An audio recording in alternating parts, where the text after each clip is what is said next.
Sabe aquela pessoa que parece estar sempre no limite?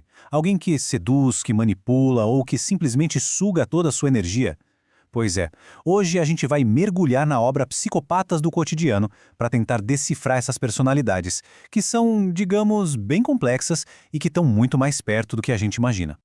Amor demais, carência demais, controle demais. Essa frase ela resume perfeitamente aquela sensação de desequilíbrio, sabe? Aquele sentimento que a gente tem quando está perto de certas pessoas. É um pressentimento de que tem alguma coisa ali que está fundamentalmente fora do lugar. E como a gente vai ver, talvez esteja mesmo. Vamos imaginar a cena, a emergência de um hospital. Lá está a Paula, que acabou de sofrer um acidente depois de uma briga feia com o namorado. A vida dela é uma verdadeira montanha-russa emocional e todo mundo que está em volta é obrigado a embarcar junto, querendo ou não. E bem ali, do lado dela, está o pai, o Marcos. Um executivo super metódico, furioso porque a rotina sagrada dele foi interrompida. Para ele, qualquer imprevisto é uma catástrofe. O perfeccionismo dele é tão rígido e as exigências são tantas que ele simplesmente o sufoca todo mundo. E aí, claro, aparece o Rodrigo, o namorado. Ele é o típico mestre da sedução, sabe? Capaz de convencer qualquer um a fazer exatamente o que ele quer. Regras, para ele, não existem. A verdade, ele distorce conforme a necessidade. Tudo isso para conseguir o que ele quer, sem sentir um pingo de culpa. E para completar esse cenário, a gente conhece o Osvaldo, o administrador do hospital. Na cabeça dele, o mundo é um campo de batalha. Ele enxerga inimigos em toda a parte, sempre convencido de que estão armando alguma coisa para prejudicá-lo. A defesa dele? Vigilância constante. Paula, Marcos, Rodrigo, Osvaldo, personagens bem intensos, né? Mas o que o livro quer dizer de verdade com esse termo, psicopata do cotidiano?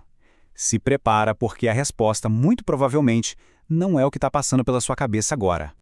E aqui está a grande virada de chave. No livro, psicopatia é usado como um termo para algo que a psiquiatria chama oficialmente de transtornos específicos da personalidade. Pensa neles como padrões de comportamento que são tão rígidos, tão repetitivos, que acabam destruindo relacionamentos e causando um sofrimento real.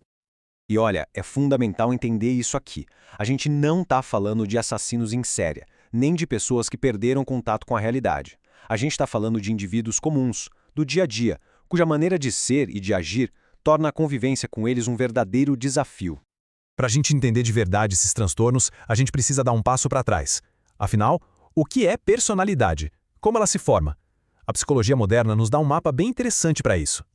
Tenta pensar na personalidade não como uma pedra, algo fixo, mas como um rio. É uma organização dinâmica que está sempre sendo moldada pela interação entre fatores biológicos e sociais. E ela é feita basicamente de duas peças fundamentais. De um lado, a gente tem o temperamento. Essa é a nossa base biológica. É a herança genética que meio que define nossas reações mais primárias. É a nossa configuração de fábrica.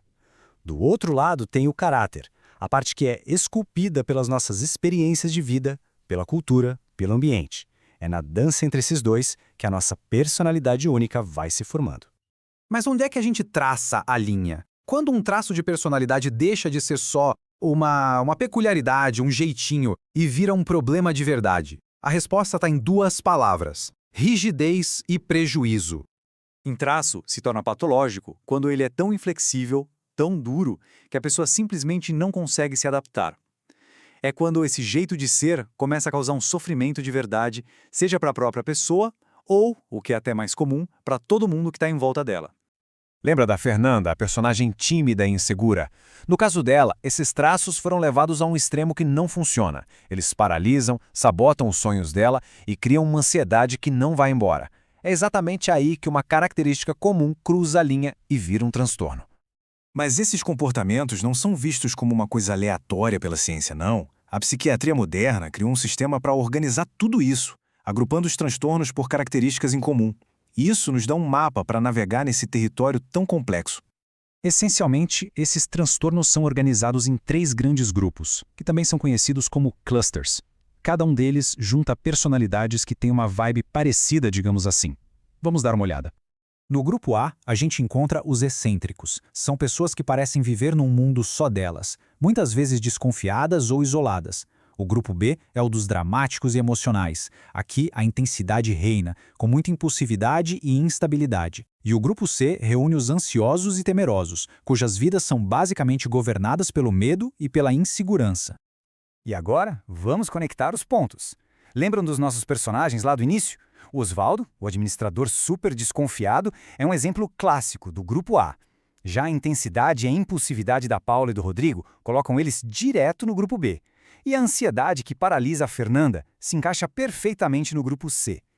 De repente, aqueles comportamentos todos ganham nome e contexto. Ok, identificar esses padrões é o primeiro passo. Mas e depois? Como é que a gente convive com essas personalidades no dia a dia?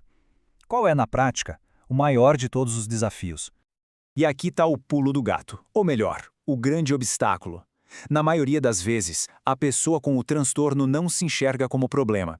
Para ela, o jeito dela é o normal. E essa falta de autoconsciência joga todo o peso da adaptação e do sofrimento nas costas de quem convive com ela. Então, qual é a estratégia? O primeiro passo não é tentar mudá-los. Isso raramente ou quase nunca funciona. O passo crucial é entendê-los. Compreender como eles funcionam não é para ajudar eles, é para se proteger. É uma ferramenta de autopreservação, para manter a nossa própria integridade mental e emocional.